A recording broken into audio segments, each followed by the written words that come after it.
أنه قال عن فاطمة الزهراء عليه السلام بنت رسول الله صلى الله عليه وآله قال سمعت فاطمة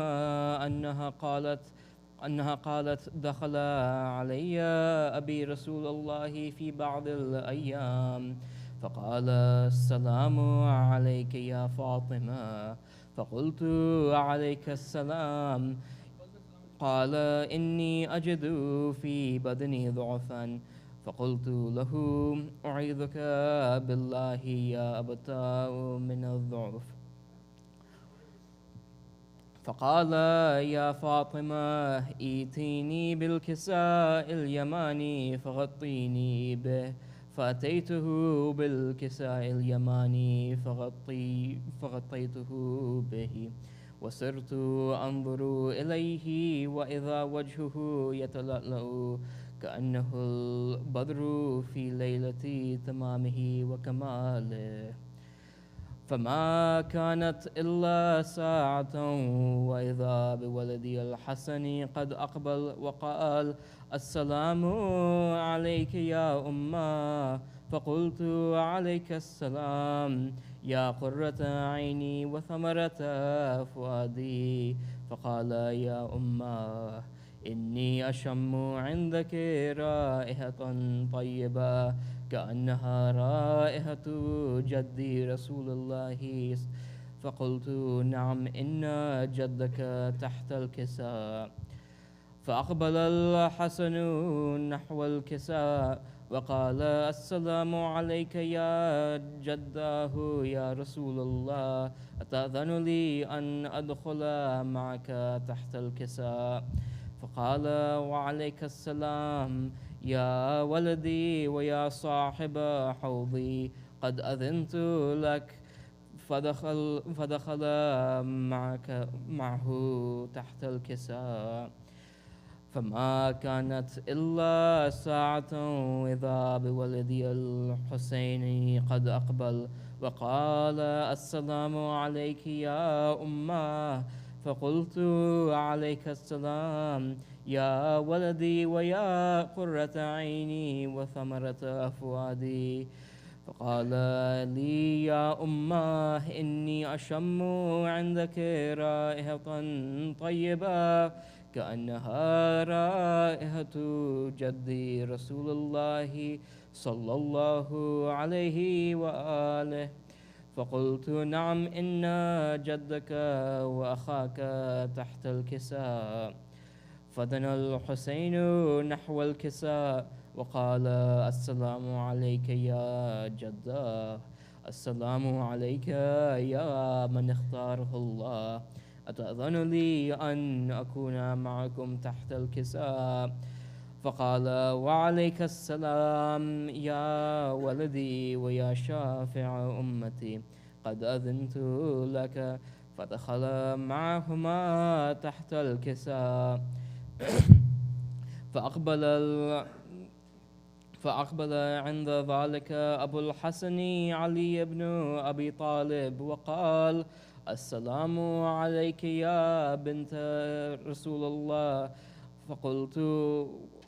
فقلت وعليك السلام يا أبا الحسن ويا أمير المؤمنين فقال يا فاطمة إني أشم عندك رائحة طيبة كأنها رائحة أخي وابن عمي رسول الله فقلت نعم ها هو مع ولديك تحت الكساء فأقبل علي نحو الكساء وقال السلام عليك يا رسول الله أتأذن لي أن أكون معكم تحت الكساء فقال له وعليك السلام يا أخي ويا وصي وخليفتي وصاحب لوائي قد أذنت لك فدخل علي تحت الكساء ثم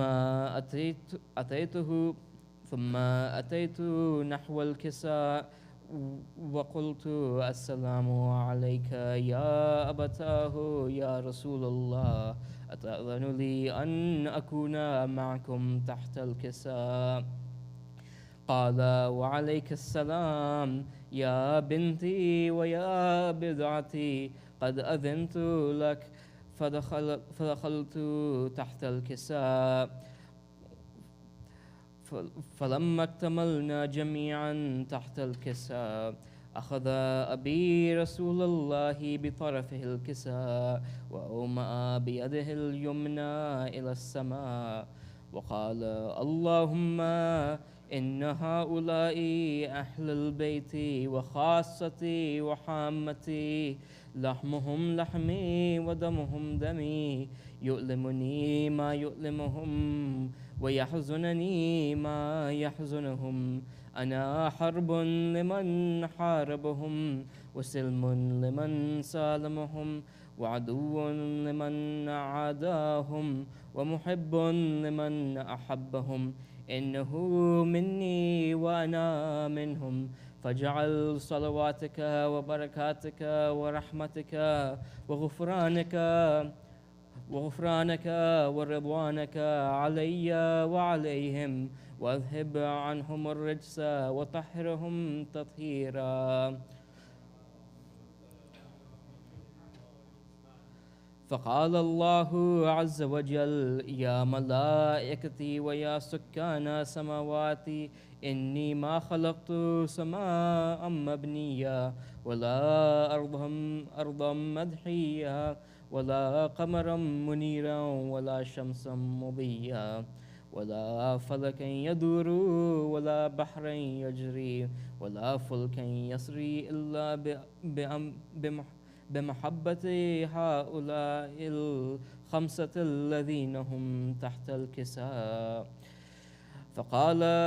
فقال الأمين جبرائيل يا ربي ومن تحت الكساء؟ فقال عز وجل هم أهل بيت النبوة ومعدن الرسالة، هم فاطمة وأبوها وبعلها وبنوها.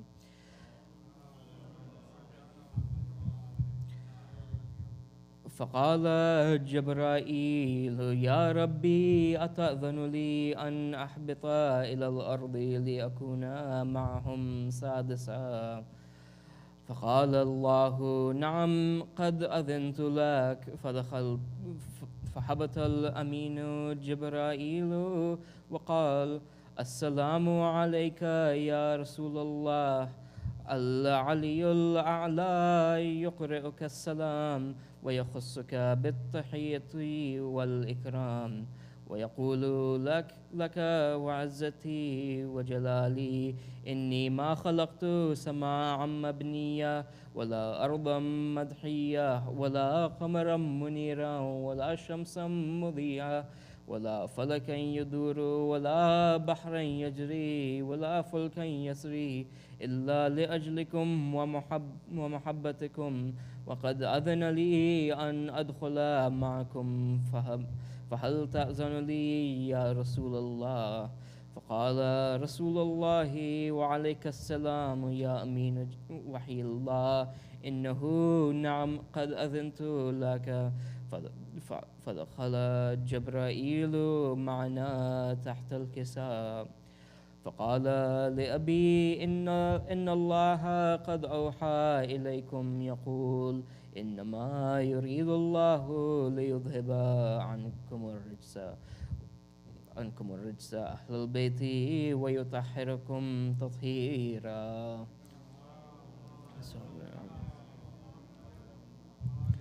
فقال علي لأبي يا رسول الله أخبرني ما لجلوسنا هذا تحت الكساء من الفضل عند الله؟ فقال النبي والذي بعثني بالحق النبيا واصطفاني بالرسالة نجيا، ما ذكر خبرنا هذا في محفل من محافل أهل الأرض، وفيه جمع من شيعتنا ومحبينا، إلا ونزلت عليهم الرحمة وحفت بهم الملائكة واستغفرت لهم إلى أن يتفرقوا. فقال علي: إذا والله فزنا وفاز شيعتنا ورب الكعبة. فقال النبي الثانية: يا علي، والذي بعثني بالحق النبيا واصطفاني بالرسالة النجية، ما ذكر خبرنا هذا في محفل من محافل أهل الأرض وفيه جمع من شيعتنا ومحبينا، وفيهم محموم إلا وفرج الله همه، ولا مغموم إلا وكشف الله غمه، ولا طالب حاجة إلا وقضى الله حاجته. فقال علي: إذا والله فزنا وسعدنا، وكذلك شيعتنا فازوا وسعدوا في الدنيا والآخرة ورب الكعبة. اللهم صل على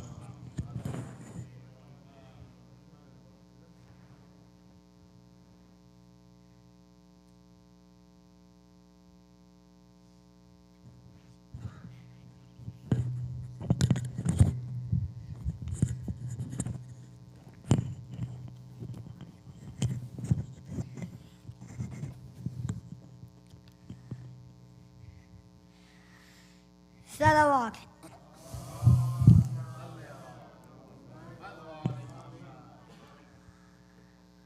اما فضا بتا گے مجھ کو، پتھر کیوں آ رہے ہیں. اما فضا بتا گے مجھ کو، پتھر کیوں آ رہے ہیں. کیسا ہے یہ چراغاں گل ڈوبے جا رہے ہیں. کیا شام آ گیا ہے. اما فضا بتا گے مجھ کو، پتھر کیوں آ رہے ہیں. نیزے پہ جھکیں سر ہے، ایک سر ہے ان میں ایسا، آنکھیں ہیں بند اس کی اور خاک پر ہے گر کا. عباس کا یہ سر ہے کہ بتا رہے ہیں. کیا شام آ گیا ہے. اما فضا بتا گے مجھ کو،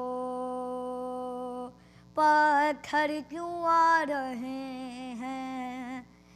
آیا جو باب ساک رو کے گئے مسافر، کہتا تھا شمرنگ کو کرنا بینا حاضر. دربار کو ابھی ہم دلہن بنا رہے ہیں. کیا شام آ گیا ہے. اما فضا بتا گے مجھ کو، پتھر کیوں آ رہے ہیں. ماؤں کی گوگیوں سے لپٹے ہوئے ہیں بچے، ہے ہاتھ رسیوں میں ماؤں کے ایسے جھگڑے. بچے جو گر رہے ہیں وہ مر کے جا رہے ہیں. کیا شام آ گیا ہے. اما فضا بتا گے مجھ کو، پتھر کیوں آ رہے ہیں. ہونے لگی اذانیں کو گھانپے بازو بنگے ہوئے ہیں خون رو رہی ہے آنکھیں آنکھوں کے خون سے رش کے خون میں نہا رہے ہیں کیا شام آ گیا ہے حفیظہ بتا گے مجھ کو پتھر کیوں آ رہے ہیں نیزے پہ رو رہا ہے مشکل کشا کا بیٹا نامحرموں کے لب پر آیا ہے غم میرا مجھ کو کنیز زاگے یوں بھی رلا رہے ہیں کیا شام آ گیا ہے حفیظہ بتا گے مجھ کو پتھر کیوں آ رہے ہیں لوگ کس طرح کے ہم سے گوا کریں ہم سے گوا کرائیں اے قیدیوں گوا گو یہ گنگا ہم پہ آئے لے کر گوائیں ہم سے گر بھی گو کھا رہے ہیں کیا شام آ گیا ہے حفیظہ بتا گے مجھ کو پتھر کیوں آ رہے ہیں ایک نہ چلے ہیں پیدل کانٹوں پہ سارے قیدی تھک جاتی چل کی اگر زمیں بھی پیروں کے آبلے بھی آنسو بہا رہے ہیں کیا شام آ گیا ہے حفیظہ بتا گے مجھ کو پتھر کیوں آ رہے ہیں ریحان قیدیوں میں بڑھتا تھا شور گریا پلکوں سے کر رہی تھی ماتم جو بنت زہرا سجاد گوہ خواہ ہے گوہ سنگا رہے ہیں کیا شام آ گیا ہے حفیظہ بتا گے مجھ کو پتھر کیوں آ رہے ہیں حفیظہ بتا گے مجھ کو پتھر کیوں آ رہے ہیں صلوات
پر محمد وآل محمد صلوات اللہم صلی علی محمد وآل محمد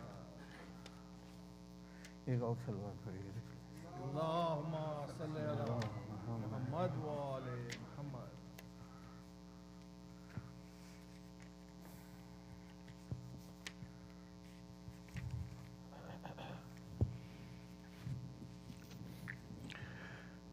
ذکر غم حسین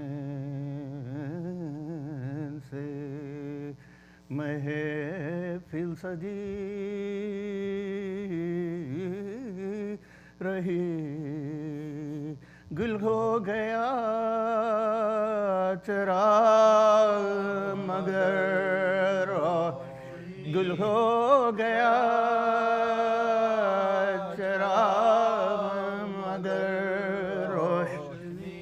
اکبر کے بازیس میں کیا دلکشی رہی لیلا تمام عمر یہی سوچ لیلا تمام عمر یہی سوچ خیمے فراسے تو ہٹائے گئے مگر عباس نامدار کی تیوری عباس نامدار کی تیوری چڑھی عباس لینے آئے جو میدان کی رضا زینب بس اپنے بازوں کو دیکھتی زینب بس اپنے بازوں کو دیکھتی اشک غم حسین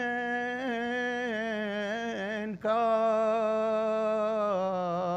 ٹوٹا نہ سلسلہ رومال فاطمہ میں ہمیشہ رومال فاطمہ میں ہمیشہ نبی ذکر ہمیں حسین سے ایک سورہ فاتحہ آج کے جو اسپانسر ہیں ان کے مرحومین کے لیے حسن وقار حسن موسوی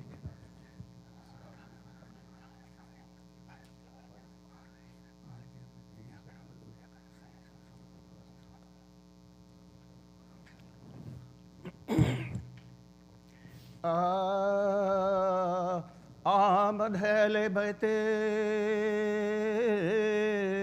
پیغمبر کی شام میں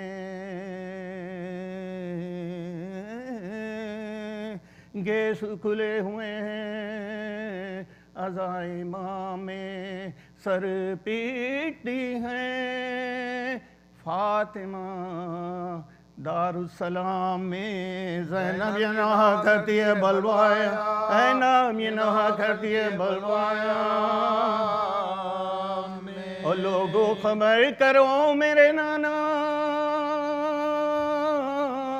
رسول کو بلوے میں شمر اللہ بنت بطول بلوے میں شمر اللہ بنت بطول نانا تیری نواسی کے سر پر ادا نہیں اور اہل شام دیکھتے ہیں کچھ حیا نہیں عابد غریب مرتا ہے تب سے دوا نہیں بے ہوش ننھے بچے ہیں آب غذا بے ہوش ننھے بچے ہیں آب غذا اور اور دل سب کے کانپتے ہیں بدن تھر تھراتے ہیں اب سامنے یزید کے سادات اب سامنے یزید کے سادات ایک رسن میں 12 گلے و مصیبتہ روتے ہیں گودیوں کے پلے و مصیبتہ بس میں ستمگروں کے چلیں و مصیبتہ خاک عزا ہے منہ پہ ملے و مصیبتہ خاک عزا ہے منہ پہ ملے و مصیبتہ اور مشکل قدم اٹھانا تھا اس عشق دہاں میں یوں عطرت نبی گئے بلوایا یوں عطرت نبی گئے بلوایا اور زینب تڑپ کے اونٹ پہ کرتی تھی یہ بیان دربار میں طلب ہوئے سادات ناگہاں اونٹوں سے اتری بیبیاں کہہ کہہ کے علامہ پیش یزید لے گئے ظالم کشان پیش یزید لے گئے ظالم کشان اور سامان جشن عام تھا دربارے عام تھا اور ننگے سر حسین کا کنبہ تمام اور ننگے سر حسین کا کنبہ تمام تھا مطرب ترانہ سنج تھے رخا شادماں پڑھتے تھے تہنیت کے خسیدہ خاں حاضر وکیل روم او ختن باشکوشاں ہاتھوں پہ نظر فتح لیے خرد و کلاں چلاتی تھی بطول یہ ظلم شدید ہے یا رب تیرے حسین کے مرنے کی یا رب تیرے حسین کے مرنے کی ناگاہ بڑھ کے شمر لئی نے کیا سلام بولا کہ امیر شادی کا ہے مقام امیدوار خلتو جاگیر ہے غلام حاضر ہے سر شہیدوں کے اور عطرت حاضر ہے سر شہیدوں کے اور عطرت بڑھ کر پکارا مرا کے اپنا جگر ہے یہ لے ہم شبی ہے خاص پیغمبر کا سر ہے واللہ اس کے رنجو علم میں بسد بکا فرزند بوترا بہتر جگہ فرزند بوترا بہتر جگہ گرا اور یہ ذکر تھا کہ حشر کا سامان ہو گیا گھبرا گیا یزید کے کیا گھبرا گیا یزید کے کیا اور دیکھا تو ارملا بھی بہت شاد آتا ہے سر ایک چھوٹے بچے کا ہاتھوں پہ سر ایک چھوٹے بچے کا ہاتھوں پہ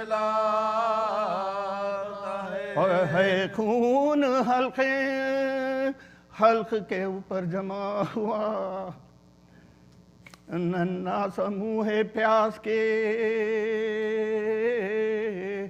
مارے کھلا ہوا بانچوں میں دودھ دونوں طرف ہے بھرا ہوا سوراخ تیر ظلم لگنے میں پڑا سوراخ تیر ظلم گلے میں پڑا ہوا اس خون پر یزید نے اس دم نگاہ کی اس سے بھی ضبط ہو نہ سکا رو کے آہ کی، اور بولا بتا کس نے بھلا کی تھی کیا خطا، تو نے اسے نشانہ کیا تیر ظلم کا، بچے پہ بھی نہ کھایا ترس تو نے بے حیا، وہ ننسا گلا وہ تیرا ناوکے، وہ ننسا گلا وہ تیرا ناوکے جفا، بتلا تو کس فلک کا یہ مہر منیر ہے، بانو پکارے بڑھ کے میرا سخی، بانو پکارے بڑھ کے میرا سخی، او حیران کھڑے تھے سب حرم شاہ مشرقین،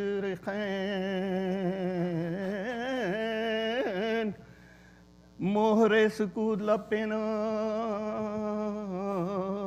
شکوانہ شور و شین، زینب نے دیکھا تشت پہ ناگا سر حسین، بے ساختہ تڑپ کے کرنے لگی، بے ساختہ تڑپ کے کرنے لگی، ہے نہ موت آئی مجھے راہے شام میں، بھیا میرا سلام لو دربار، بھیا میرا سلام لو دربار، بھیا میرا سلام لو دربار عام میں۔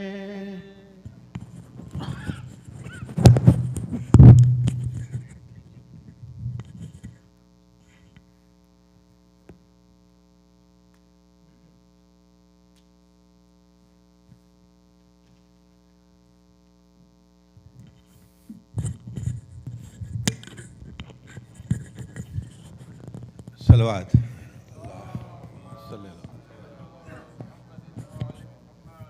Tonight's program sponsor are Mr. and Mrs. Imtiaz Musvi.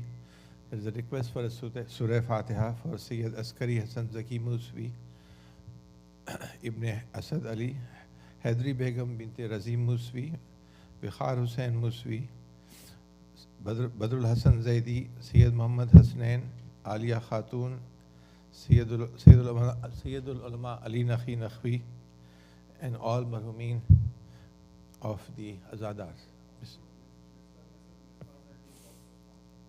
I'm sorry. Okay. Mr. and Mrs. Misbah Zaidi are also the sponsors of them, and I think they are here in Bismillah. So please recite a Surah Fatiha. Bismillah.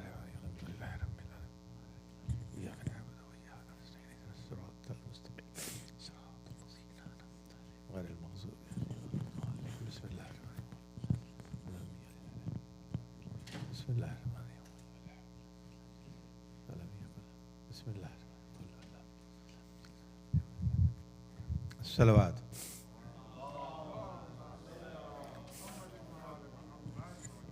Tonight is the last majlis by Maulana Mehdi Hazare this year at Baitul Khaim.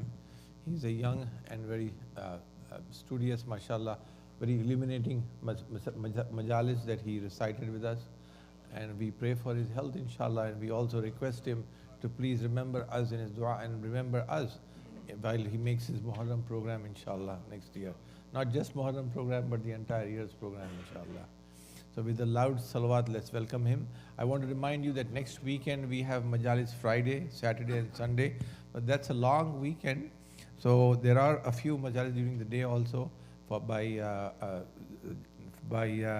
Sheikh Jafar. So please be here for at Maghrib time to start the Majalis, inshallah, next weekend. Loud salawat, Bismillah.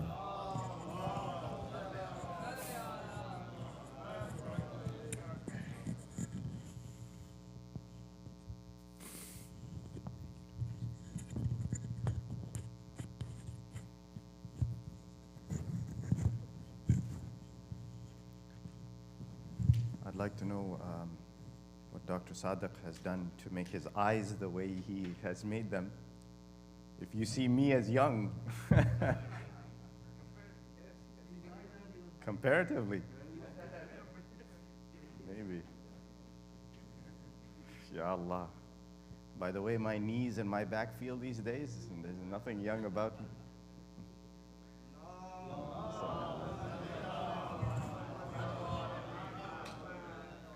Al-Fatiha. Bismillah.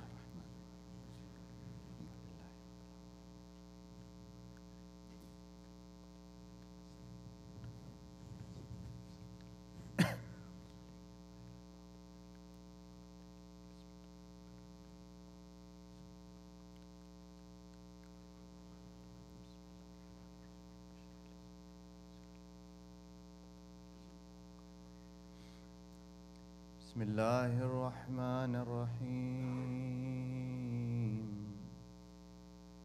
صلى الله عليك يا مولاي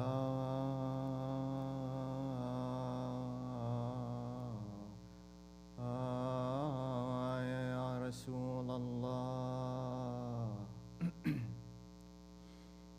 وعلى أهل بيتك المعصومين الأبرار الميامين المظلومين المضطهدين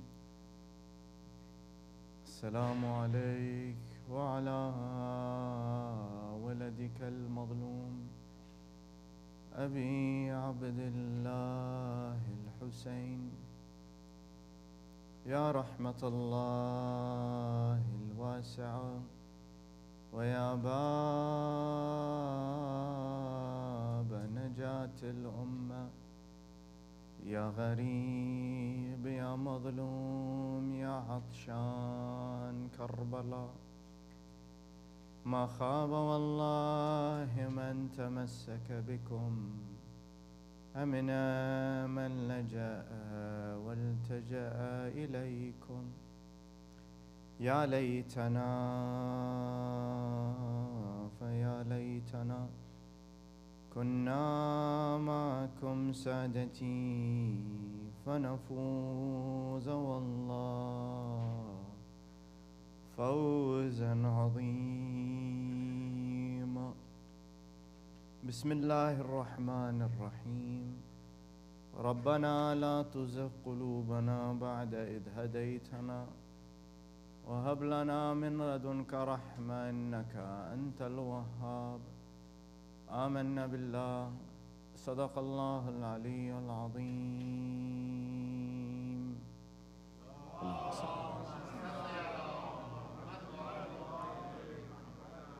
السلام عليكم جميعا ورحمة الله وبركاته. I want to thank you all for inviting me again, and it is always a distinct honor and a privilege for me to be here with all of you. Thank you. Your hospitality, your love, I cannot do anything for you in return. Only pray that Allah gives you the best of reward, inshallah. And we are here only as the servants of Imam Hussein, and to give whatever little we can, only to save our own souls and find salvation ourselves. I mentioned to you yesterday, and I know it, school tomorrow, work tomorrow. I myself have to fly out quite early, so I will try to keep it as simple as possible. I mentioned to you the Holy Quran, when it says, and it creates a contrast between two states. And the reason it does is because it wants us to examine where we stand on a spectrum. And insan lives on a spectrum, essentially. If you see us, our state is on a spectrum. So when the ayah, it says, قُلْ هَلْ يَسْتَوِي الَّذِينَ يَعْلَمُونَ وَالَّذِينَ لَا يَعْلَمُونَ. It asks the question that, are those who know the same as those who don't know? Now, there is indeed that state in which there are those who know everything. There are those who are on that extreme of the spectrum, who Allah has gifted them all the knowledge. And there are those who, they are asfal as-safilin, the lowest of the low, who the knowledge is not even considered to be part of them or any aspect that can be attributed to them. Us, on the other hand, we sit in the middle, isn't it? We sit on a spectrum. And we are on a spectrum not because we constantly can gain in knowledge. There is no person who knowledge comes out of them. Yes? So if I were to go to school and to become a neuroscientist like I am, a neurophysiologist like I am, and I finish my degree and I finish my doctorate, when I come out, I have that PhD next to my name. Everyone calls me Dr. So-and-so. Can they take the knowledge of neurophysiology out of me? They cannot take the knowledge out of me. The knowledge is there. But yet I'm still on a spectrum because I can fall backwards. When it comes to the knowledge of deen, you are never going to always move forward. Collecting the knowledge is one thing, living by the knowledge is a different thing. And that's why I say we live on a spectrum. Constantly we are living on a spectrum. We are constantly moving in one direction or the other. And the goal is that we move in the positive direction, in the direction of increased knowledge, increased application of knowledge. And that's why even the ulama explain that there is the difference between ilm and ma'rifah. Yes? Ilm is essentially the formation of a picture in your brain. That's it. There is nothing else. And I give this example that if I see somebody walking down the street, I don't know them. They're a stranger to me, but I see something, they have a beautiful face, a nice sort of appearance, a very nice smile, they look gentle, kind. I see that, and that picture is formed in my mind, but I know nothing about this person. I don't know their name, where they come from. This is knowledge. It is information that is imprinted into your brain. But now later, if I go and find out that this person, his name is Ahmed, he is an engineer, he comes from Iraq, he comes from Pakistan, he comes from this or that, and I learn about him, now the knowledge has meaning, it has significance inside of me, such that I can say, this is my brother in Islam, I can pray with him, I can eat at his house, etc. You understand? So you see the combination of ilm and ma'rifah. And that is what's going to determine where you are on the spectrum. Al-Imam Ali alayhi salatu was salam, Allahumma salli ala Muhammad. He describes this to Kumail ibn Ziyad. And the advice or the discourse that Imam Ali alayhi salam has with Kumail ibn Ziyad is something that we should study, because what he says to Kumail is very profound. He says to him that, O Kumail, هذه القلوب أوعية فخيرها أوعاها. These hearts of yours are a vessel. They are such that they want to pull into them different type of information. They want to grab and they want to pull inside. Anything that you observe, anything that comes in contact with you, you want to grab it. Your heart wants to grab it. And the best of hearts are the ones that take the goodness. They want to grab. Then Imam Ali, he switches with Kumail. He says, people are of three types.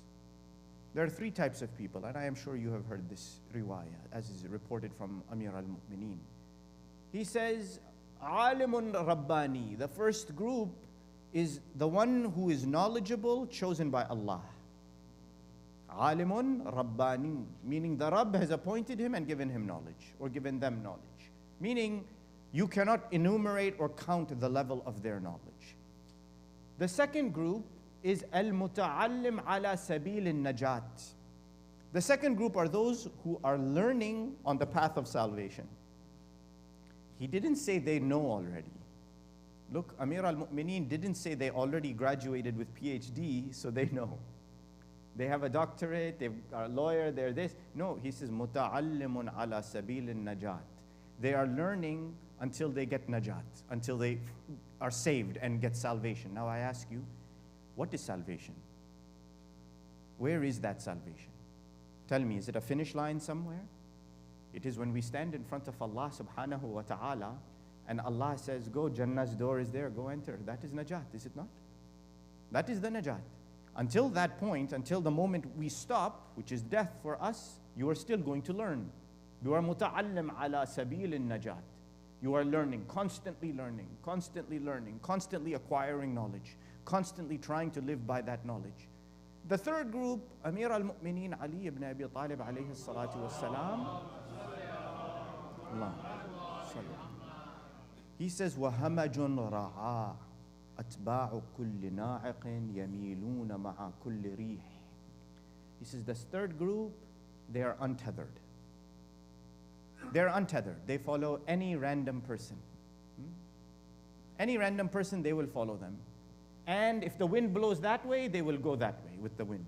If the wind blows this way, they will go this way with the wind. It doesn't matter. They will take it from any source. Any source. And what does he say? He says, لَمْ يَسْتَضِيءُ بِنُورِ الْعِلْمِ لَمْ يَسْتَضِيءُ بِنُورِ الْعِلْمِ وَلَمْ يَلْجَأُ إِلَى رُكْنٍ وَثِيقٍ. He says, these people, this third group who are blowing from this side to that side, he says, they have not benefited from the nur of knowledge. The nur of knowledge, they have not benefited from it. And there was a strong pillar that was attached. They didn't hold on to that pillar. They let the wind blow them in this direction, blow them in that direction, blow them in this direction. This is us. This is our example in life. And alhamdulillahi rabbil alameen, Allah has given us iman. Allah has made us believers. He has given us something to hold on to, which is the house of Muhammad wa ali Muhammad alayhim as-salatu was-salam.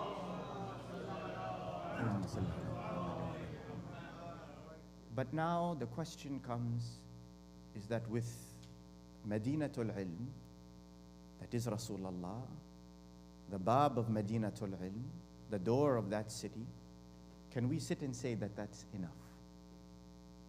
And oftentimes, most of us may sit and say, that's enough. I am going to Jannah. I have accepted that Rasulullah is Madinatul Ilm, Aliyun Waliyullah, wa Bab Madinatul Ilm, I am going to Jannah. And my dear brothers and sisters, Imam Ali, he says to Kumail ibn Ziyad, he says, Kumail, he says, I wish I can tell you, and I am paraphrasing, the knowledge that is here in my chest. I wish I can tell you the knowledge that is here in my chest. And that I could share it with someone and take its heaviness off of myself. You know that when he sat next to Rasulullah sallallahu alayhi wa alihi wa sallam, he would say that فَتَحَ لِي رَسُولَ اللَّهِ أَبْوَابٍ مِنَ الْعِلْمِ وَلِكُلِّ بَابٍ أَلْفْ بَابٍ. That in those dying moments of Rasulullah, he was opening doors of knowledge for Imam Ali. Each door, another 1,000 doors of knowledge. So now Imam Ali alayhi salam, he says, I have this knowledge in me. What did he say in his life? Salluni, salluni qabla an tafquduni. Ask me, ask me. Even so much so that the Rawi says that when he was lying on his deathbed, Imam Ali alayhi salam, and every people were gathered around him, they didn't want to leave. They knew he was going to die.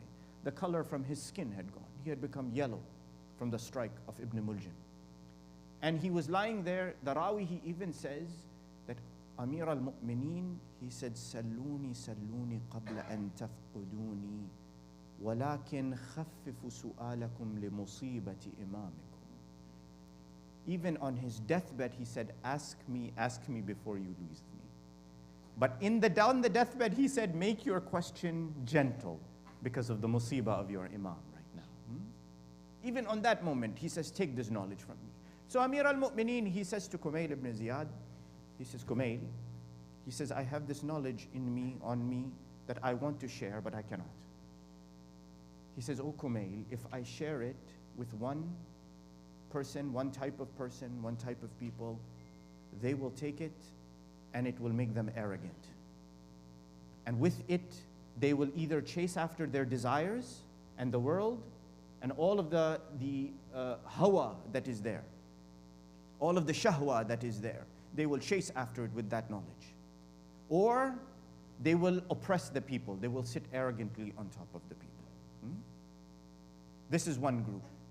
He says the other group, he says, if I tell them the knowledge, he says they will take the knowledge with good intention, but he says they will not have any insight into it.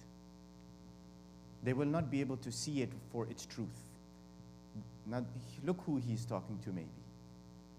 He says they will take it with good intention. They will accept it. and they will try to take it. But they will not have the insight, the basira, to be able to act upon it. It's not just enough to have the knowledge. You must know how to use that knowledge. You must know how to apply that knowledge. And that knowledge is so deep, it's so powerful, but it must have wisdom to be able to apply in our life. Yes?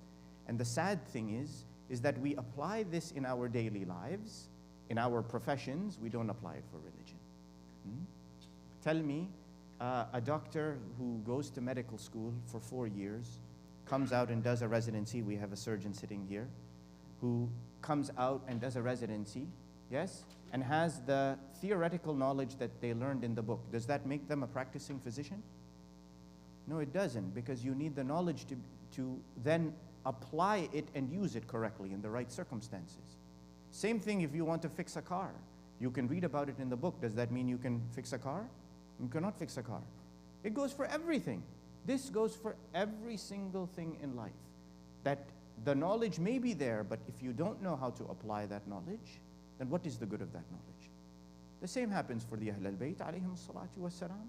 When they give us that knowledge is going to create strength inside of you, and it will create one more thing that is extremely important. The more you apply it, the more certainty it gives you. That's why he says, وَلَمْ يَلْجَأُ إِلَى رُكْنٍ وَثِيقٍ. When he says rukn wathiq, rukn is the pillar. When you say in the dua, Ya rukna man la rukna lah, oh Allah, you are the pillar of whoever does not have a pillar. When Imam Ali says ar-rukn al-wathiq, he is talking about the rukn that is so sure, so stable, so certain that you can hold it, it will never move. You will never be shaken if you hold on to this rukn al-wathiq. Yes? So what Imam Ali alayhi salatu wasalam warns is, he says, this group of people, I have this knowledge in my chest. If I give it to them, they will take it, but they will not have the insight to act on it. They will not have the basira to act upon it. And you know what the result of that will be? He says to Kumail that it will create doubt inside of them. When you cannot use knowledge properly, what does it do? It creates doubt. Same thing again in our professions. You may have the knowledge. You may have gone to college, went to professional school, came out with a degree, have all the textbook information, the theory. But if you doubt in your ability to practice or how to practice, will you properly be applying that knowledge? Never. You will never do that. That's why even with our children, we must teach them knowledge, but teach it to them so that they know how to apply it properly. That when your child stands up for salat and they are doing their salat and they are praying, say to them that when you stand in prayer, it is not just about takbiratul ihram and you say Allahu Akbar and you go for the next 4 minutes to finish the salat until you say Ashhadu an la ilaha illallah wahdahu la sharika lah, and on, and the salawat, and assalamu alayka ayyuhan nabi, and that's it, I am finished. Yes, that is salat, you have completed it. But have you actually implemented its meaning? No, we should tell our children and remember ourselves that the minute you have said Allahu Akbar and you have entered into your prayer, you are in ihram. That's why it is called takbiratul ihram. Meaning, there is nothing in front of you. No one is around you. The world has disappeared. You are standing in front of Allah. There's nothing else there. No one is there. That is the purpose of saying ihram, takbiratul ihram. It is you have entered into a sacred space, and that's what we teach. It is not just that, well, you know how to pray, your child knows how to pray, but does he know the meaning of the prayer, the application of the prayer, what it means to bow down in front of Allah, what it means to do ruku' in front of Allah, how it is that you see things in front of you, creating awareness. And that's why Amir al-Mu'mineen Ali ibn Abi Talib, when he's telling, Allahumma salli ala Muhammadin, he says to Kumail that if the knowledge does not have insight attached to it, what will happen? You will have doubt. You will create doubt inside of you that can shake the foundation. My dear brothers and sisters, shak is the one thing that will spoil your religion. You may have all the knowledge that you need, but shak will spoil your religion. Shak will destroy you. I only point to you those some of those, not all, who stood on the opposite side of Imam Hussein. Some who, they are Muslim, they don't have knowledge. They have knowledge of Quran. They read Quran, they read their prayers. Many of them people with good voices who will recite the Holy Quran. Yet, will you say they will go to Jannah fighting against Imam Hussein? Never. You will never say that. It will never happen. Why? Because despite the knowledge that they have, what did they do? They chose the wrong side. They chose the wrong path. So just by virtue of having knowledge, it's not enough. You must have basira, you must have insight. And why is that? And the dua of the Quran that we recite all the time and that I recited for you from Surah Al Imran right now, that what? رَبَّنَا لَا تُزِغْ قُلُوبَنَا بَعْدَ إِذْ هَدَيْتَنَا. Now let's stop here. We're not saying, Ya Allah, don't make our hearts go astray. Don't let our hearts go astray. We're saying, Allah, you guided us first. بَعْدَ إِذْ هَدَيْتَنَا. You guided us. Now don't let us go astray. What does that mean? That means if you're guided, there's a chance you could go astray, isn't it? There is a chance. Once you are guided, does not mean you're going to Jannah. Once you have knowledge, doesn't mean you're safe. You're asking, you're saying, Ya Allah, once we are guided, save us from ever losing. Ever losing. Ever falling apart. And that's why I tell this story a lot. That you know in the Battle of Uhud, and maybe I've even said it to you because I recite this story quite a bit, that in the Battle of Uhud, when, you know, the archers came down from the mountain because they were greedy for the spoils of war, and Khalid ibn al-Walid came around the edge of the mountain and surrounded, everybody ran. People ran, the history says it. Some people ran so far, it took them 2 days to get back to Medina. Yes, it's true. It's true. It shows. And yet, Ali ibn Abi Talib falls on the body of Rasulullah sallallahu alayhi wa alihi wa sallam. Yes?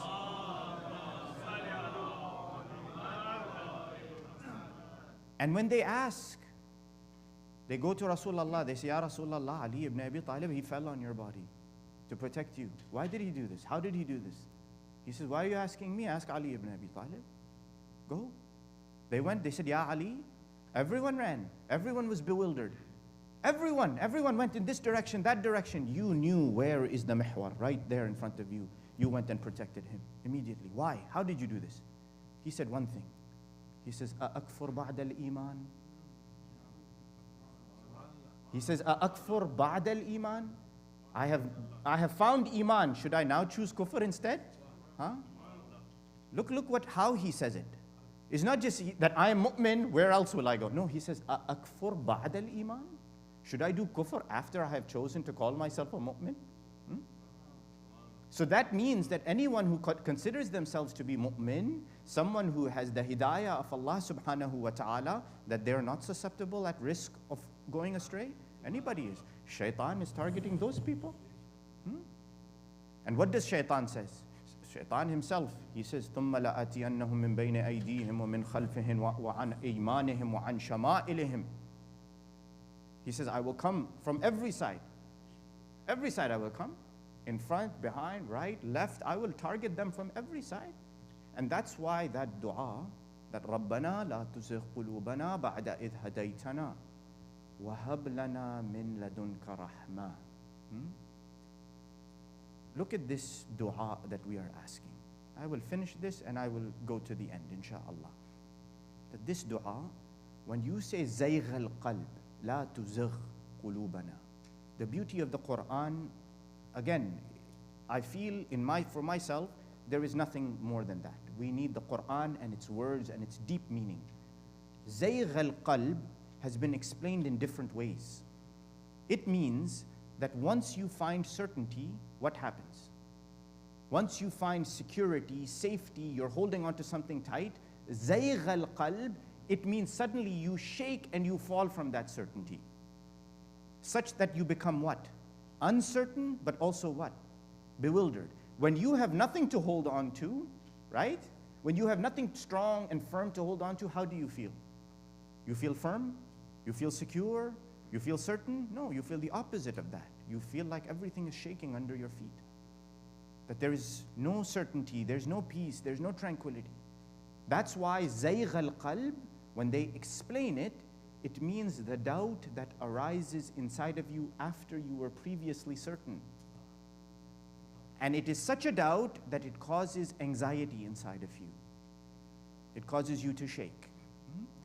And so when we say, لا تزغ قلوبنا بعد إذ هديتنا, we're saying, Ya Allah, we were stable, we were firm, we were strong.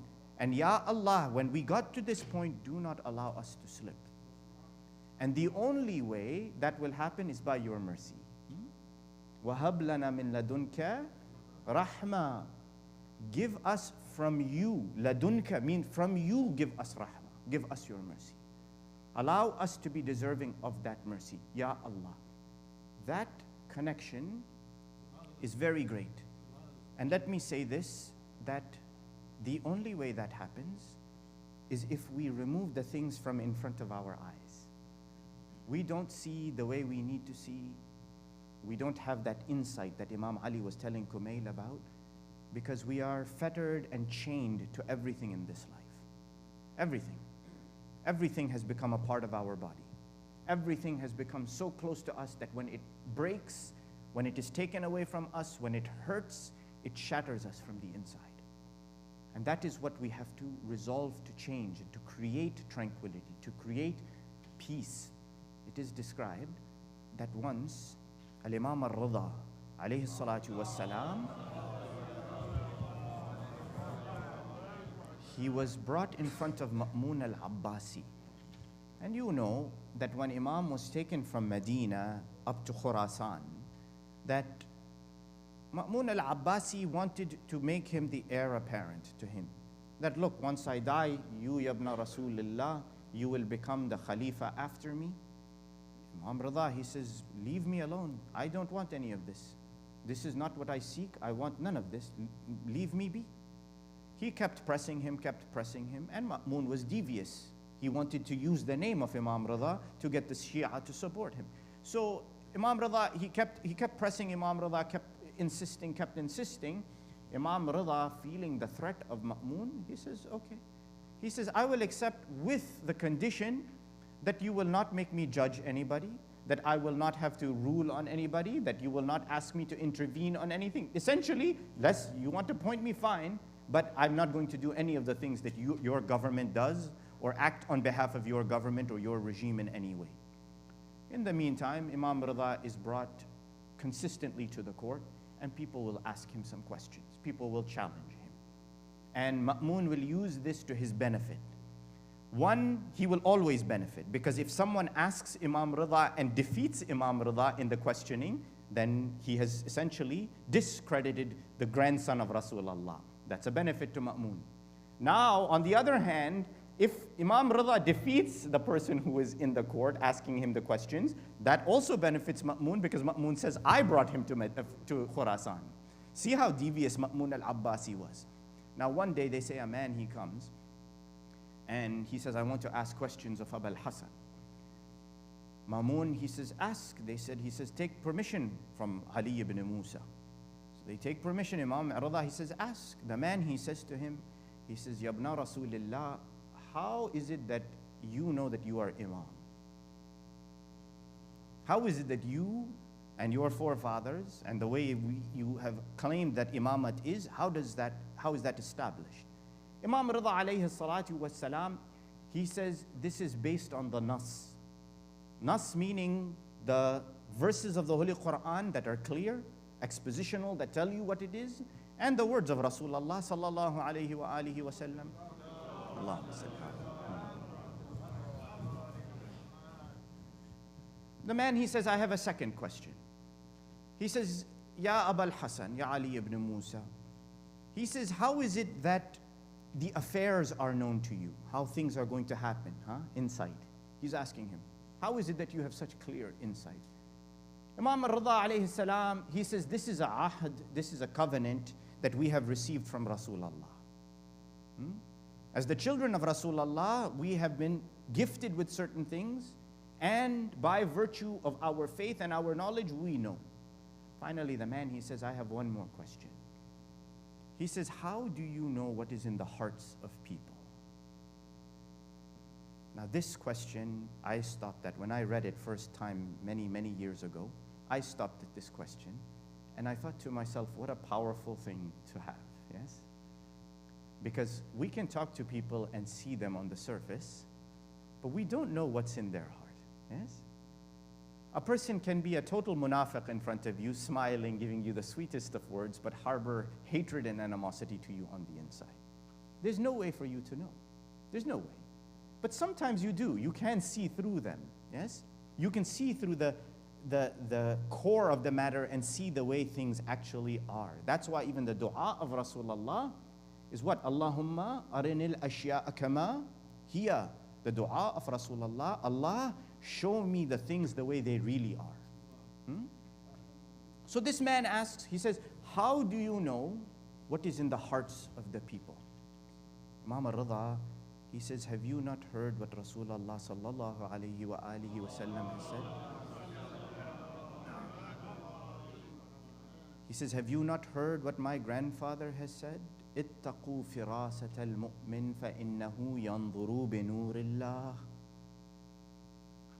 Be aware of the firasa. Firasa, it means the insight. Firasa is the ability to see through things and see right inside of them.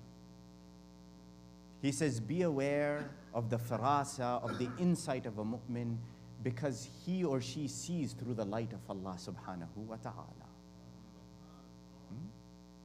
He says, وَمَا مِن مُؤْمِنٍ إِلَّا وَلَهُ فِرَاسَةٌ على قدر إيمانه ومبلغ استبصاره وعلمه. He says every believer, Imam Rida is saying, every believer has a firasa, has an insight inside of them. Every believer, he says, has a firasa inside of them. It's based on three things. The level of your iman, the more iman you have, the more firasa you will have. Istibsarihi. Istibsar means your ability to see from inside. Not here, but inside. That only comes with one thing: stopping yourself from sin, stopping the muharramat, the things that are haram, and connecting yourself to Allah and nothing else. That's what creates it inside of your heart, yes?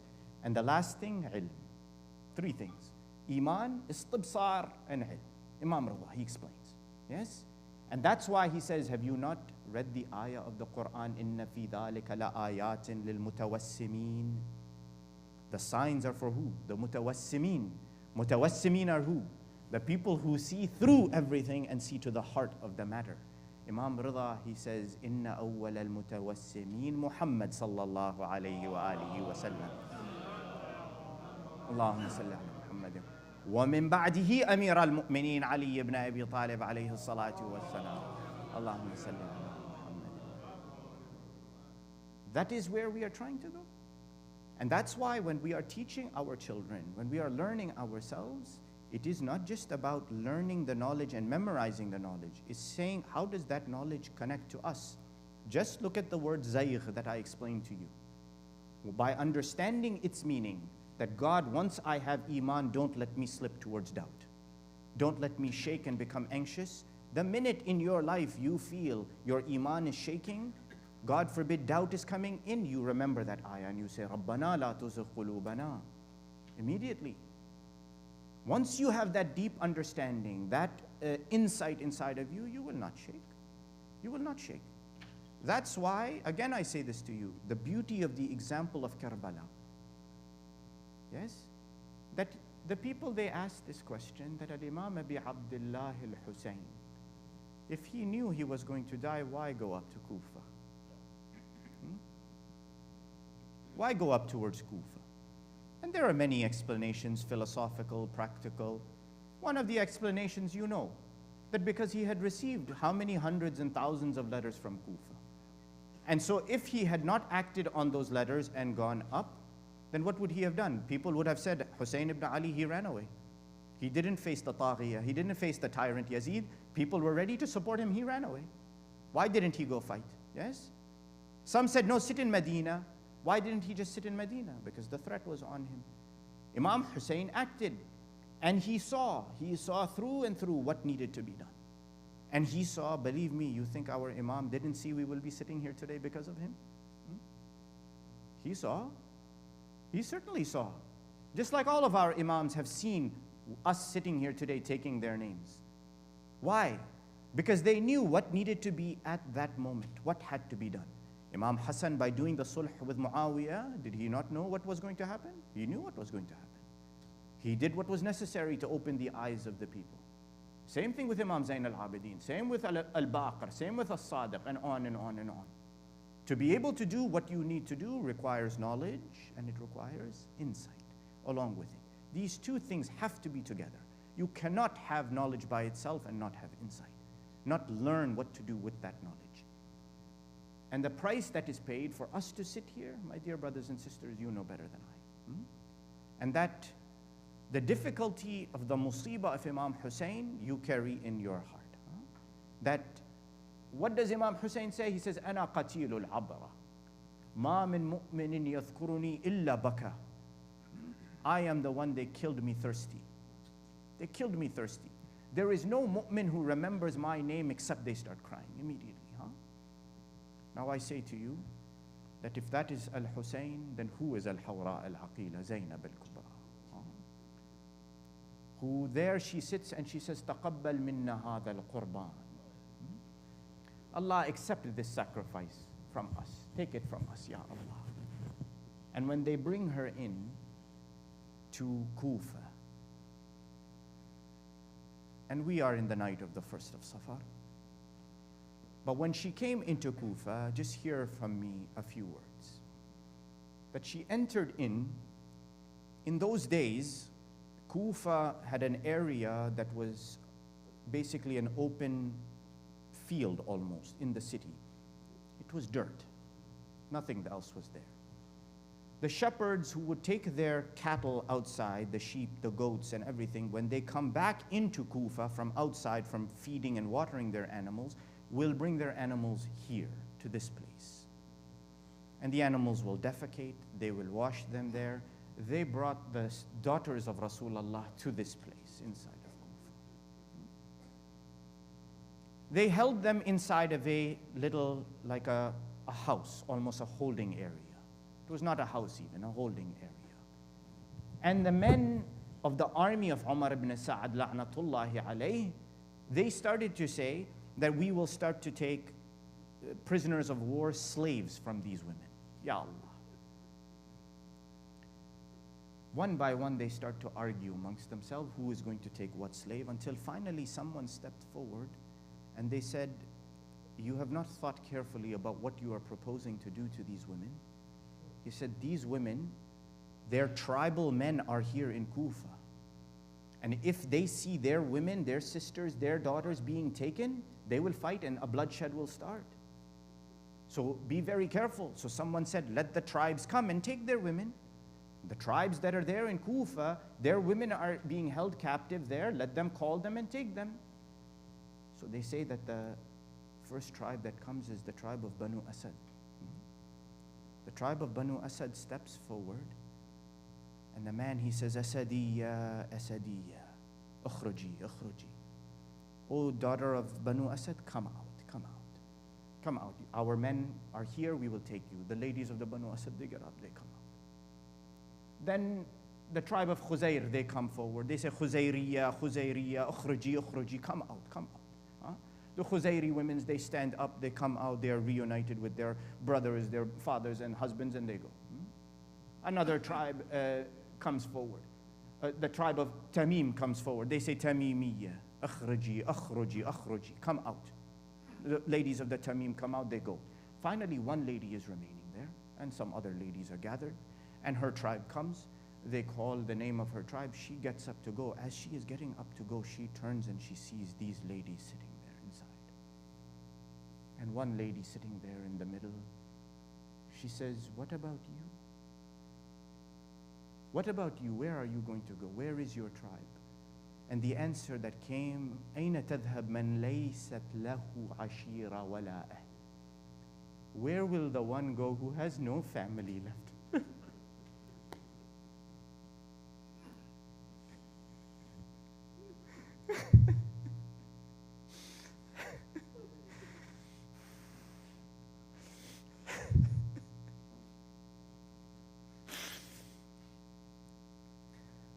Zainab. They leave, and it is only Banat Rasulullah who are tied with the chains and the salasil. My dear brothers and sisters, the daughters of Rasulullah are taken from Kufa towards Sham. Sham. When they approach the door of Sham, Sayyida Kulthum, she says to Shimr al-La'in, "O Shimr, take us to the side door and enter us from the place where there are nobody, there is no one standing to look."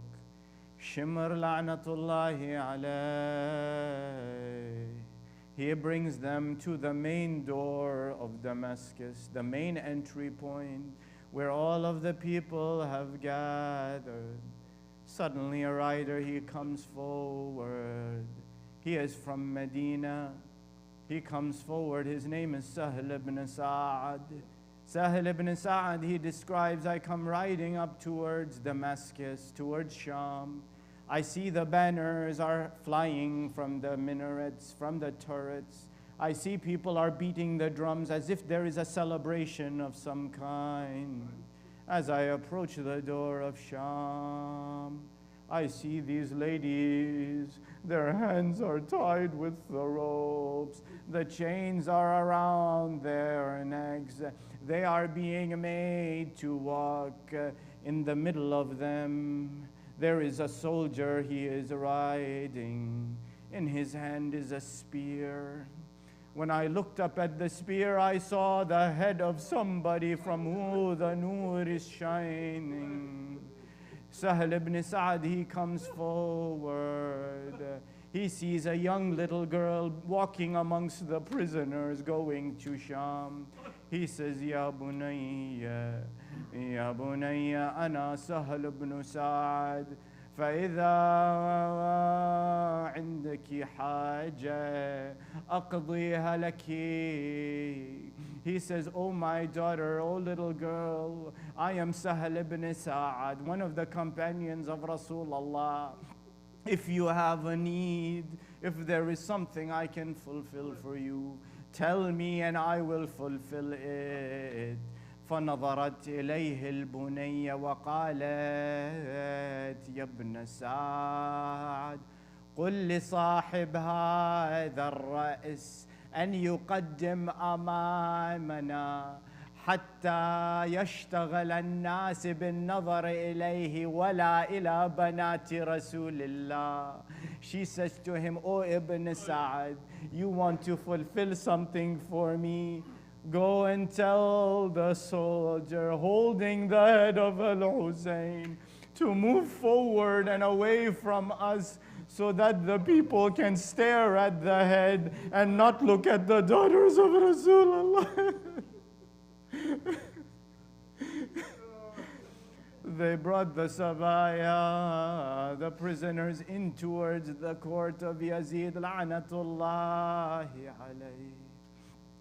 They say the head of Imam al-Hussein was brought in front of Yazid. Yazid la'natullahi alayh kept repeating that, "I wish my grandfathers, my forefathers were alive to see how I have repaid Muhammad, how I have repaid Rasulullah. They will be proud of what I have achieved." Mocking the head of Imam al-Hussein. Even the daughters of Imam al-Hussein, one by one, they say a Shami comes into the court.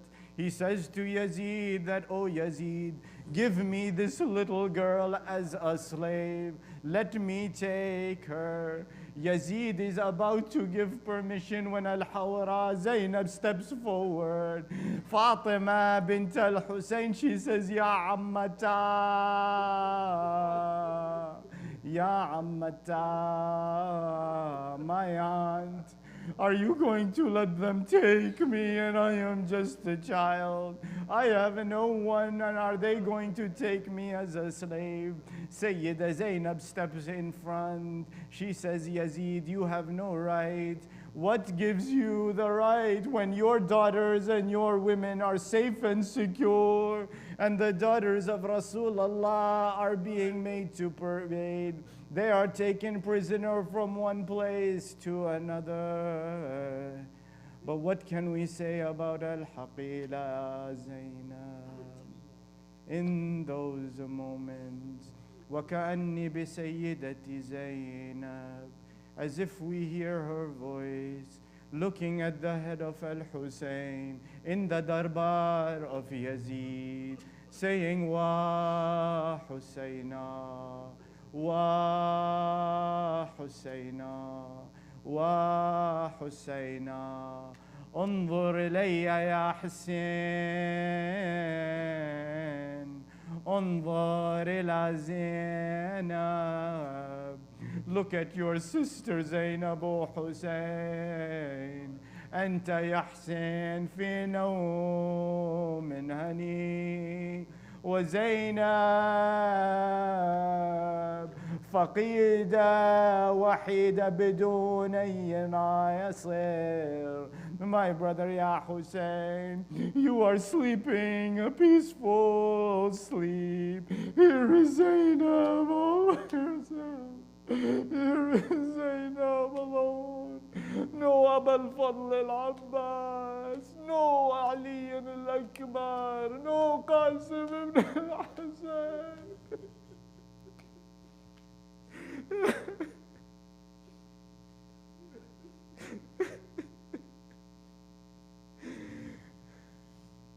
وسيعلم الذين ظلموا على محمد أي منقلب ينقلبون والعاقبة للمتقين. إن لله وإنا إليه راجعون. اللهم إنا نسألك بحق محمد وأنت المحمود, وبحق علي وأنت العلي الأعلى, وبحق فاطمة وأنت فاطر السماوات والأرض, ونسألك بحق الحسن وأنت المحسن, ونسألك بحق الحسين وأنت قديم الإحسان.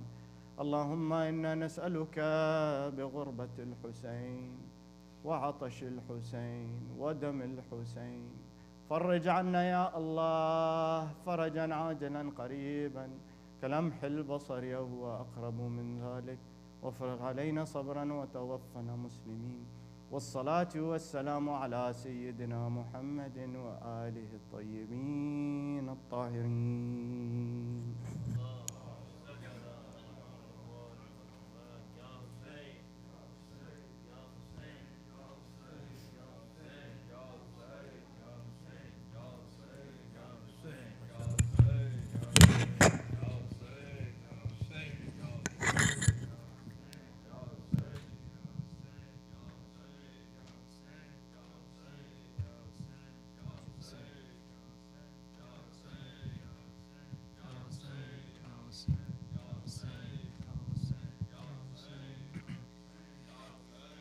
Hussein, कड़ी अलजवा की लाश उठाने चले हैं हम, सीधी हो ऐ कमर तुझे अब्बास की कसम. कड़ी अलजवा की लाश उठाने चले हैं हम, सीधी हो ऐ कमर तुझे अब्बास की कसम. ये इम्तिहान ज़ईफ़ी में मुझको निभाना है, अकबर को लेके ख़ैमाए ज़ैनब में जाना है. रस्ते में लड़खड़ाए ना शबीर के कदम, सीधी हो ऐ कमर तुझे अब्बास की कसम. कड़ी अलजवा की लाश उठाने चले हैं हम, سیدھی ہو اے کمر تجھے عباس کی قسم غربت پہ اپنی رویا ہے خود ابن فاطمہ گر گر کے طے کیا ہے یہ مقتل کا فاصلہ بس ہم سے دور لاش ہے اکبر کی 2 قدم سیدھی ہو اے کمر تجھے عباس کی قسم کڑی الجواں کی لاش اٹھانے چلے ہیں ہم سیدھی ہو اے کمر تجھے عباس کی قسم لاشا ہے اس قدر کے لرزتے ہیں میرے ہاتھ لاشا ہے یہ رسول کا اکبر کے ساتھ ساتھ 2 لاشیں ایک ساتھ اٹھائیں گے کیسے ہم سیدھی ہو اے کمر تجھے عباس کی قسم کڑی الجواں کی لاش اٹھانے چلے ہیں ہم سیدھی ہو اے کمر تجھے عباس کی قسم اس حال میں کہیں مجھے زہرا نہ دیکھ لے میری کمر جھکی ہوئی بابا نہ دیکھ لیں آتے ہی ہوں گے میرے مدد کو شہ سیدھی ہو اے کمر تجھے عباس کی قسم کڑی الجواں کی لاش اٹھانے چلے ہیں ہم سیدھی ہو اے کمر تجھے عباس کی قسم سینے میں کہہ کے توڑی ہے ظالم نے یہ سنا اب دیکھنا حسین کی نکلے گی کیسی جان ظالم کو یہ بتانا ہے ابن علی ہے ہم سیدھی ہو اے کمر تجھے عباس کی قسم کڑی الجواں کی لاش اٹھانے چلے ہیں ہم سیدھی ہو اے کمر تجھے عباس کی قسم اس حال میں خیام میں جاؤں گا کس طرح زینب کے کائنات اٹھاؤں گا کس طرح زہرا کا چاند کربو بلا میں ہوا ہے خم سیدھی ہو اے کمر تجھے عباس کی قسم کڑی الجواں کی لاش اٹھانے چلے ہیں ہم سیدھی ہو اے کمر تجھے عباس کی قسم اماں کے ساتھ مل کے سنا میں نے کھینچ لی ہاتھوں میں اب ہمارے وہ طاقت نہیں رہی عباس کیا گئے میرے بازو ہوئے قلم سیدھی ہو اے کمر تجھے عباس کی قسم کڑی الجواں کی لاش اٹھانے چلے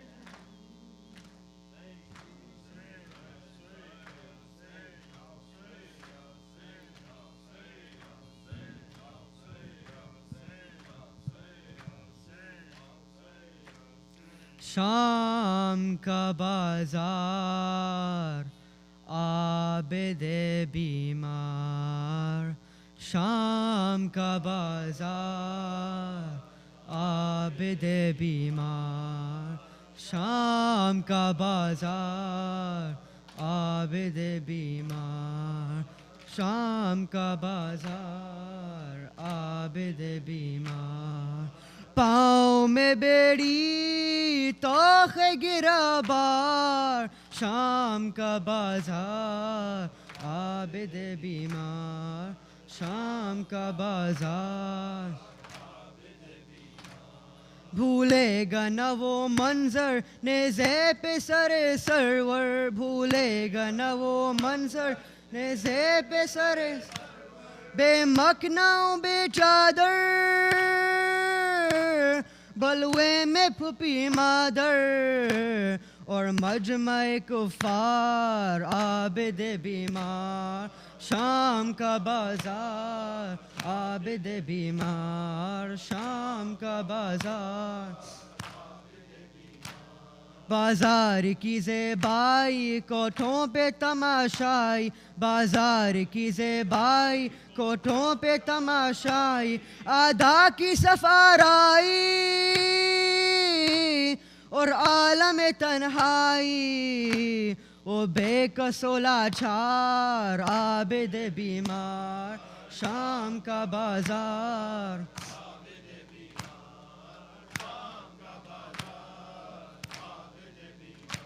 دربار میں سر اریاں آتے ہیں حرم گریاں دربار میں سر اریاں آتے ہیں حرم اٹھنے لگا ایک طوفان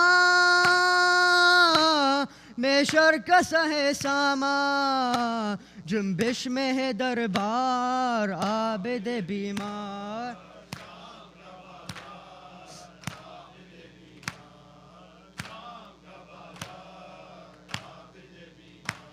بو پائے تو گھبرا کر بچی نے کہا رو کر بو پائے تو گھبرا کر بچی نے کہا رو کر اس داشت میں ہے جو سر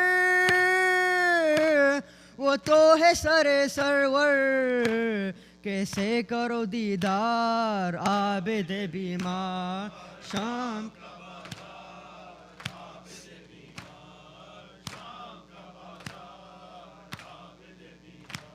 حاکم نے یہ سن پایا تو اور ستم ڈھایا حاکم نے یہ سن پایا تو اور ستم ڈھایا سرپوش کو سرکایا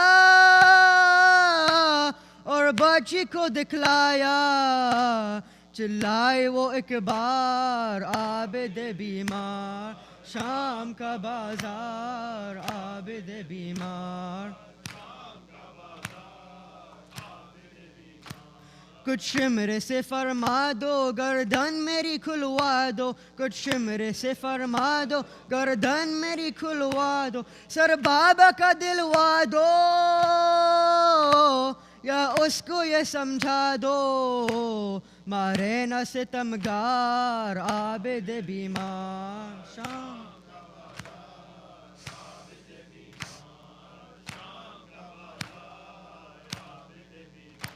سر جا کے اٹھاؤں میں یا پاس بلاؤں میں سر جا کے اٹھاؤں میں یا پاس بلاؤں میں روداد سناؤں میں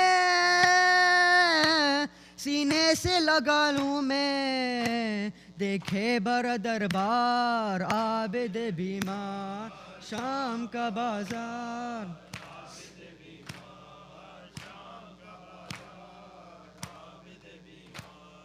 شام کا بازار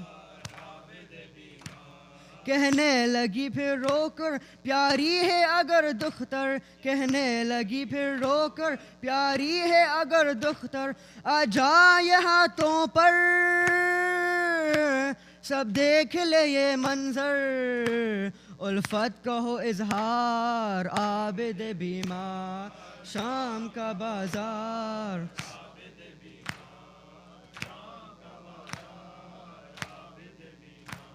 دختر کی صدا سن کر اشتاشت تلا سے سر دختر کی صدا سن کر اشتاشت تلا سے سر گودی میں گیا اٹھ کر نادان نے لپٹا کر سر پر رکھے رخسار عابد بیمار شام کا بازار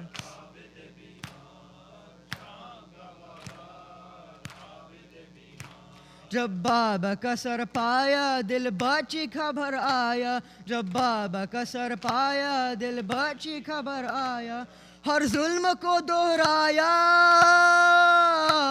لوگوں نے جو سن پایا آنکھیں ہوئی خوبار عابد بیمار شام کا بازار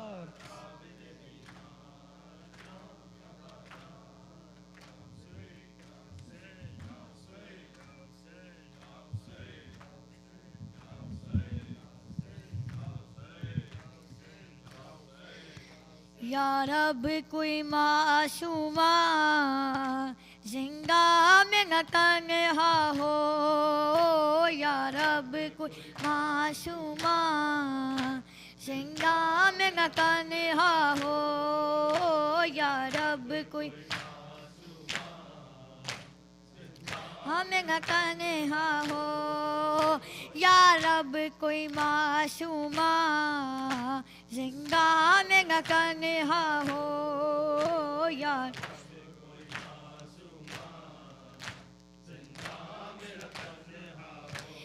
رب کوئی معصومہ زندہ میں نہ تنہا ہو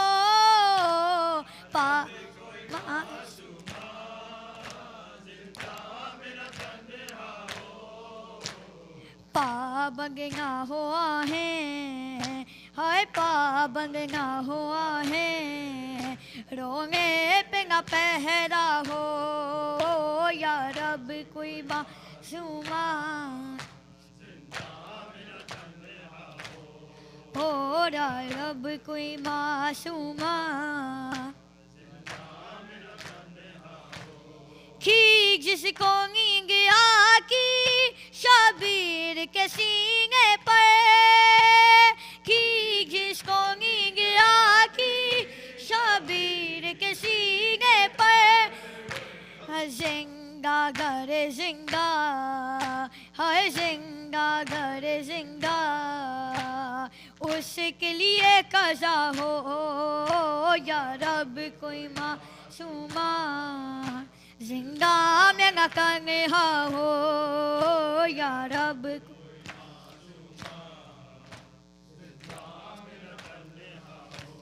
زندانوں سے آتی تھی آواز سے سکنے کی زندانوں سے آتی تھی آواز سے سکنے کی جیسے کہ سکینہ کو ہر جیسے کہ سکینہ کو ہر زندہ رو رہا ہو یا رب کوئی معصومہ زندہ میں نہ تنہا ہو یا معصومہ زندہ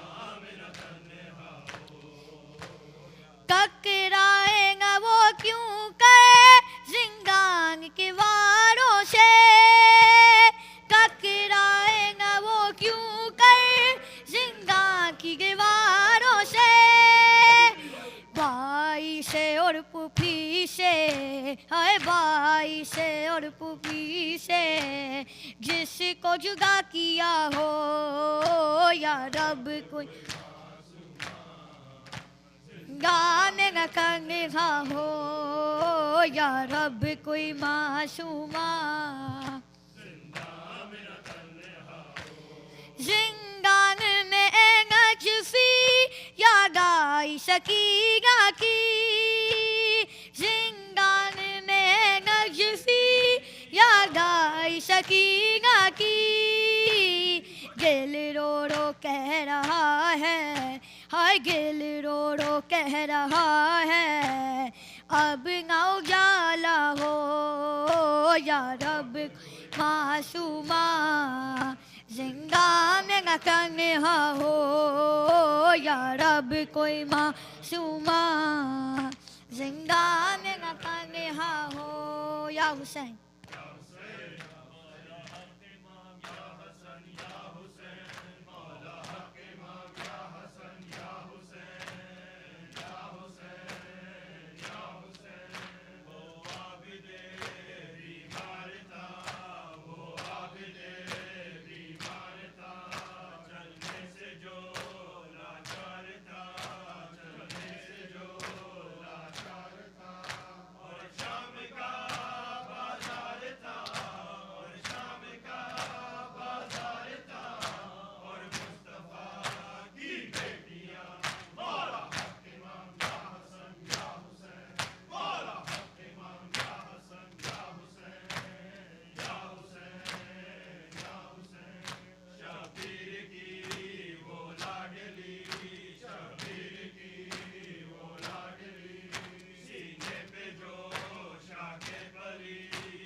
صلی اللہ علیہ یا رسول اللہ، السلام علیک یا نبی اللہ، السلام علیک یا حبیب اللہ، السلام علیک یا امین اللہ، السلام علیک یا خاتم النبیین والمرسلین، السلام علیک یا ابا الحسن علی ابن ابی طالب امیر المومنین، السلام علیک یا فاطمة بنت محمد صلی اللہ علیہ وآلہ وسلم بنت نساء سیدت نساء العالمین، السلام علیک یا ابا محمد الحسن بن علی، السلام علیک یا ابا عبداللہ، وعلى الارواح التي حلت بفنائک، علیک منی سلام اللہ ابدا ما بقیت وبقی اللیل والنہار، ولا جعله الله آخر العهد مني لزيارتكم، السلام على الحسين وعلى علي ابن الحسين وعلى أولاد الحسين وعلى أصحاب الحسين، السلام عليكم أئمة المسلمين علي ابن الحسين ومحمد بن علي وجعفر بن محمد وموسى بن جعفر وعلي بن موسى ومحمد بن علي وعلي بن محمد والحسن بن علي والحجة القائم المهدي، السلام عليك يا صاحب العصر والزمان، الأمان الأمان الأمان من فتنة الزمان، السلام عليك يا شريك القرآن، السلام عليك يا مظهر الإيمان، السلام عليك يا إمام الإنس والجان، عجل الله فرجك وسهل الله مخرجك وظهورك ورحمة الله وبركاته. بسم الله الرحمن الرحيم. اللهم كن لوليك الحجة ابن الحسن صلواتك عليه وعلى آبائه في هذه الساعة وفي كل ساعة وليا وحافظا وقائدا وناصرا ودليلا وعينا حتى تسكنه أرضك طوعا وتمتعه فيها طويلا برحمتك يا أرحم الراحمين. اے رب جاں پنجتن پاک کا صدقہ اس قوم کا دامن غم شبیر سے بھر دے، بچوں کو عطا کر علی اصغر کا تبسم، بوڑھوں کو حبیب ابن مظاہر کی نظر دے، کم سن کو ملائے والولائے آن محمد، ہر ایک جوان کو علی اکبر کا جگر دے، ماں کو سکا آسانی زہرا کا سلیقہ، بہنوں کو سکینہ کی دعاؤں کا سر دے، مولا تجھے زینب کی اسیری کی قسم ہے، بے جرم اسیروں کو رہائی کی خبر دے، جو چادر زینب کے زار مولا محفوظ رہے سے خواتین کے پردے، جو دین کے کام آئے وہ اولاد ادا کر، جو مجلس شبیر کی خاطر ہو گھر دے، مفلس فضل لال جواہر کی بارش، مخروض کا ہر قرض ادا غیب سے کر دے، غم کوئی نہ دے ہم کو سوائے غم شبیر، غم کوئی نہ دے ہم کو سوائے غم شبیر، شبیر کا غم بانٹ رہا ہے تو ادھر دے، نعرے